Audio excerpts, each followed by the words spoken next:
Praise the lord. ప్రతిరోజు అనుదిన వాక్యం ద్వారా మీరెంతగానో బలపడుతున్నారని నేను ఆశిస్తున్నాను. అలాగే మీరు కనుక మన యూట్యూబ్ ఛానల్ని క్రొత్తగా వీక్షిస్తున్నట్లయితే మన యూట్యూబ్ ఛానల్ని సబ్స్క్రైబ్ చేయండి, ఇతరులకు షేర్ చేయండి.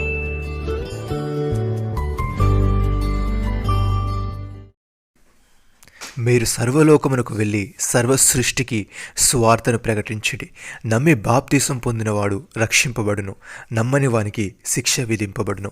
మార్కు సువార్త 16వ అధ్యాయము 15-16 వచనాలు.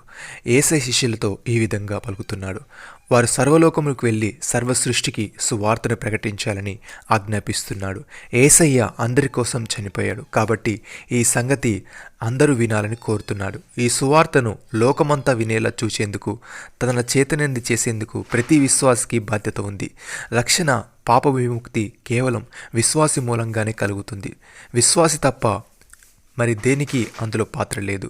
రక్షణ కలగడానికి బాప్తీసం అవసరం లేదు. అయితే యేసు ప్రభువును రక్షకుడిగా నమ్మిన వారు బాప్తీసం తీసుకొని తమ నమ్మకాన్ని బహిరంగంగా ఒప్పుకోవాలి. ఒక వ్యక్తి తాను క్రీస్తును నమ్ముకున్నానని చెప్పి బాప్తీసాన్ని పొందేందుకు నిరాకరిస్తే అతని నమ్మకాన్ని సందేహించేందుకు మనకు న్యాయమైన కారణం ఉంది. భక్తుడి విధంగా అంటున్నాడు, యేసు ప్రభువు అని నీ నోటితో ఒప్పుకొని దేవుడు మృతుల నుండి ఆయన లేపినని నీ హృదయమందు విశ్వసించినట్లా నీవు రక్షింపబడదువు. ఏలే అనగా నీతి కలుగునట్లు మనుషుడు హృదయంలో విశ్వసించెను, రక్షణ కలుగునట్లు నోటితో ఒప్పుకొనును. ఏమనగా ఆయన యందు విశ్వాసం ఉంచువాడెవడు సిగ్గుపడని లేఖనము చెప్పుచున్నది.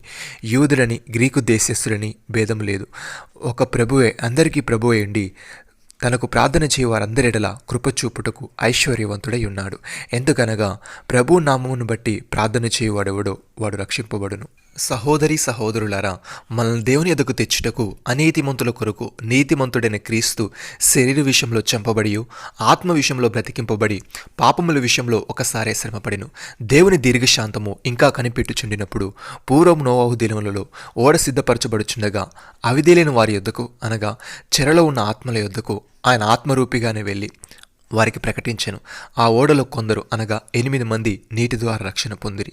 దానికి సాదృశ్యమైన బాప్తిసము ఇప్పుడు మిమ్మల్ని రక్షించుచున్నది. అదేదనగా శరీర మాలిన్యమును తీసివేయటం కాదు గాని యేసుక్రీస్తు పునరుద్ధాన మూలముగా దేవుని విషయము నిర్మలమైన మన సాక్షినిచ్చు ప్రత్యుత్తరమే.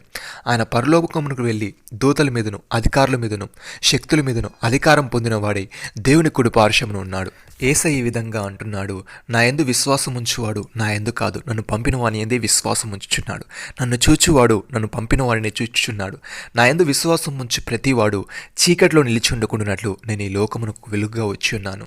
ఎవడైనను నా మాటలు వినియు వాటిని గైకొనుకునేలా నేను అతనికి తీర్పు తీర్చను. నేను లోకమునకు తీర్పు తీర్చుటకు రాలేదు కానీ లోకమును రక్షించుటకే వచ్చి తిని. నన్ను నిరాకరించి నా మాటలు అంగీకరింపని వానికి తీర్పు తీర్చువాడొకడు కలడు. నేను చెప్పిన మాటయే అంత్యదినమందు వానికి తీర్పు తీర్చును. ప్రియమైన సహోదరి సహోదరులారా, తండ్రి మృతులను ఎలాగ లేపి బ్రతికించనో అలాగే కుమారుడును తనకిష్టం వచ్చిన వారిని బ్రతికించును. తండ్రి ఎవరికి నీ తీర్పు తీర్చుడు కానీ తండ్రిని గనపరచినట్లుగా అందరూ కుమారుని గనపరచవల్లని తీర్పు తీర్చుటకు సర్వాధికారం కుమారునికి అప్పగించి ఉన్నాడు. కుమారుని గనపరచని వాడు ఆయన పంపిన తండ్రిని గనపరచడు. నా మాట విని నన్ను పంపిన వాని యందు విశ్వాసం ఉంచువాడు నిత్యజీవము గలవాడు.